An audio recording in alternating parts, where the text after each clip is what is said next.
Okay, so yet again, I'm not in class. I apologize for that. I'm very sorry. But my next article has to do with essential questions. And this was a relatively simple article that I found. The guy who wrote it was actually a professor at Boise State University, and he focused really on literacy. And this does kind of have an elementary school connection with it, but I still chose to complete it as part of my lesson. So it was just simply entitled Essential Questions. So he says that the key to good teaching might be just as simple as asking those good questions, and he has the same problems that all the other teachers have. So he's like a constant struggle for student engagement, constant way to make his class fun.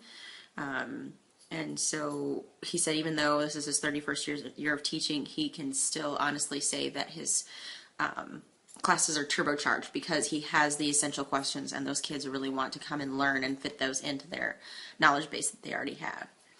So he starts his class off with the inquiry, and the students carry out their own investigations and construct their own understandings, and so they put that into their own frame of reference. And so he says he prefers inquiry because putting them into those types of situations allows him to promote deep understanding of the content. Kids will get out a lot more if they make those connections to that background knowledge that they already have. So he simply defines an essential question as something that's going to frame the unit of study. And it has to connect to those kids' experiences and their interests. So he challenges everybody to come up with questions that will promote good thinking processes. So instead of just what is a good school, he changed that into how can we make the best possible school. So it's the phrasing of the question that allows you to have that organic feel and the learning activities that also come along with that. Just by answering some of those essential questions or phrasing some of those essential questions is a good leap into Common Core, because there's multiple ways that you can take those questions. It could just be simply inquiry, and it can stem into more types of writing, whether it's narrative or informational writing. But the Common Core also focuses on strategies and how you're going to get to that knowledge. And so also does inquiry. So those two really go hand in hand. And it's really about the strategies that you can teach the kids that they can use and bring back in their disciplinary work. So he has three main things that make an essential question effective. One is that the question should be interesting enough to compel your students right now, not down the road. It should be an attention grabber at that moment. It should also invite them into a disciplinary debate over these conversations, and it's those critical conversations that you have in the classroom that shape their frame of thinking. And then the third one is it should require the students to learn. So they have to learn and use some of the knowledges and strategies of the real world and things that they might encounter in the field.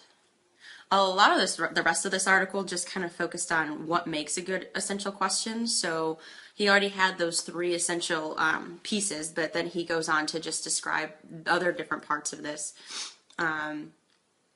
Like, you need to require your kids to make judgments. They have to be able to understand what's going on and make a clear opinion on how they feel about a certain topic. The other part is that he said there should be emotion involved, because when there is an emotional connection to the topic at hand, when you make that emotional connection to the topic, it tends to be retained and understand better because they're making that connection to those prior experiences that they have themselves felt. Another essential question, it has to be open-ended. It has to be arguable.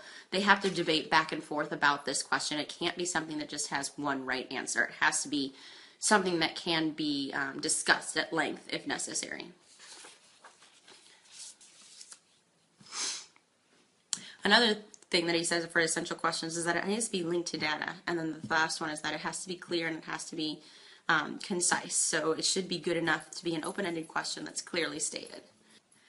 Not only does he have those tips for writing the first question, but he also has tips for revising those questions. So, for example, if he said the topic was relationships, and you say, where do our ideas about marriage come from?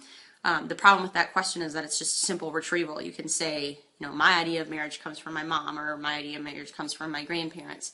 So what you should change about it is say, what makes a good relationship? Because everybody has a little difference of opinion on what's going to make that relationship good for them. The last thing he talks about is generating those essential questions. He says to focus on the really big ideas and turning those into some sort of question, because you really want to create the feeling and the connection. So one of his was, he had a unit on habitats, and then the question that he phrases was, what makes a good home? Because when you think about habitats, I think of more of the science and the ecology aspect of it. But again, humans and our habitat is kind of the same thing. So they're taking what makes a good home to me. Well, I know I need to be warm when I sleep at night. So how are we going to transfer that into some other type of organic habitat? Make the topic matter to students. So when you're talking about Romeo and Juliet, you might want to say what makes or breaks relationships. Always go to the heart of the matter and what makes this topic important.